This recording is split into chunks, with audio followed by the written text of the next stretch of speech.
မင်္ဂလာပါခင်ဗျာအခုတစ်ခါမှာတော့ပြည်သက်တွေအားလုံးစောင့်မျှော်နေကြတဲ့ Etihad မှာကစားမယ် Manchester City နဲ့ Newcastle United တို့ပွဲစဉ်ကိုသုံးသပ်ပြီးတော့မှာဖြစ်ပါတယ်ဒီပွဲကိုဒိုင်လူကြီး Thomas Bramall ကကင်တွယ်သွားမှာဖြစ်ပါတယ် Man City တော့ကတော့အမှတ်ပေးစရာထိပ်ဆုံးမှာ Arsenal ကို PR ပေးဖို့နိုင်ပွဲလိုအပ်တယ်လို့ Newcastle ကလည်း Man City ရဲ့အင်ကွင်းမှာသူတို့ရဲ့မတန်ဆိုးတွေကိုခြေဖြတ်ဖို့ကြိုးစားလာမှာပါဗျ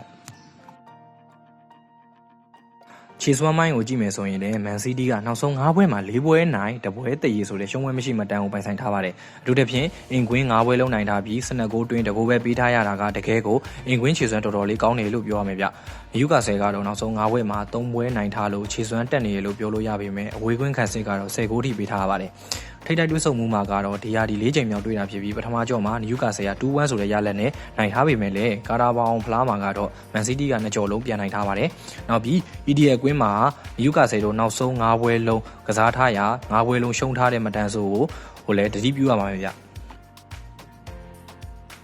လူစီရင်မှာ Man City ဘက်က Josko Gravity ရောနဲ့ Savinho တို့ဒဏ်ရာကြောင့်မပါနိုင်ပါဘူးဒိုကူကလည်းပါနိုင်မှုမတိကျသေးပါဘူးဒါပေမဲ့တိုက်စစ်မှု Erling Haaland ပါလာမလားဆိုတာတော့တစ်ချက်ဆောင်ကြည့်ရမှာဖြစ်ပြီးသူမပါလာရင်တော့မာမုတ်ကိုအထောင်ထားကစားလာရနိုင်ပါတယ်Newcastle ဘက်မှာကတော့ဒဏ်ရာပြဿနာတော်တော်လေးများတယ်ခံစစ်မှာ Fabian Schär, Valentino နဲ့ကွင်းလယ်မှာအဓိကကစားသမား Bruno Guimaraes တို့လွဲချော်မှာကြောင့်မို့လို့သူတို့တကယ်ကိုထိုးနှက်ချက်ပဲဗျ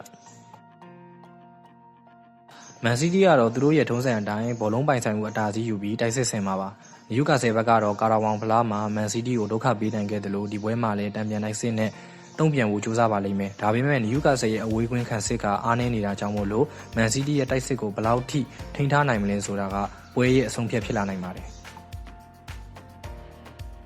New ဟာအရာပြောရရင် Man City ကသူတို့ရဲ့ထုံးစံအတိုင်းပွဲကိုအလုံးစုံထိန်းချုပ်ဖို့ကြိုးစားမှာဖြစ်တယ်လို့ Newcastle ကတော့ Man City ကိုအေးစစ်စစ်ကစားခွင့်မပေးပဲအရှိကနေအပြင်းထန် pressing လုပ်ပြီး PR ပေးလာနိုင်ပါတယ်ဒီပွဲမှာအဓိကစိတ်ဝင်စားဖို့ကောင်းတာကတော့ Man City ရဲ့အမြင့်တင်ထားတဲ့ highlight defense ကို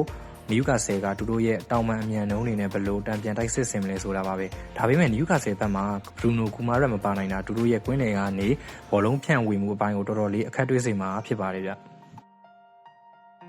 ကျွန်တော်ရဲ့ပွဲအဖြေခံမှန်းချက်ကတော့ Man City ကသူတို့ရဲ့အင်ကွင်းခြေစွမ်းအားလက်ရှိဖောင်အရာ3-1ဆိုတဲ့ရလဒ်နဲ့နိုင်သွားမယ်လို့ထင်တယ်ဗျရာခိုင်နှုန်းအရ Man City နိုင်ခြေ85ရာခိုင်နှုန်းတရေ15ရာခိုင်နှုန်းနဲ့ Newcastle နိုင်ခြေ10ရာခိုင်နှုန်းလောက်ပဲရှိတယ်လို့ထင်တယ်ဗျကဲဗိသက်ကြီးတော့ဘယ်လိုထင်လဲ Newcastle က EDL ကွင်းမှာအန်အားသင်းစရာရလဒ်မျိုးလို့ပြနိုင်မလား comment မှာဝင်ရောက်ဆွေးနွေးပေးတော့ကြပါအောင်အားလုံးကိုကျေးဇူးတင်ပါတယ်ဗျကျွန်တော်ရဲ့ဗီဒီယိုလေးကိုအဆုံးထိကြည့်ပေးတဲ့အတွက်ကျေးဇူးအများကြီးတင်ပါတယ်ဗျကျွန်တော်ရဲ့ဗီဒီယိုလေးကိုကြိုက်နေတတ်တယ်ဆိုရင် like share and subscribe လုပ်ဖို့လည်းမမေ့နဲ့ဦးတော့ဗျ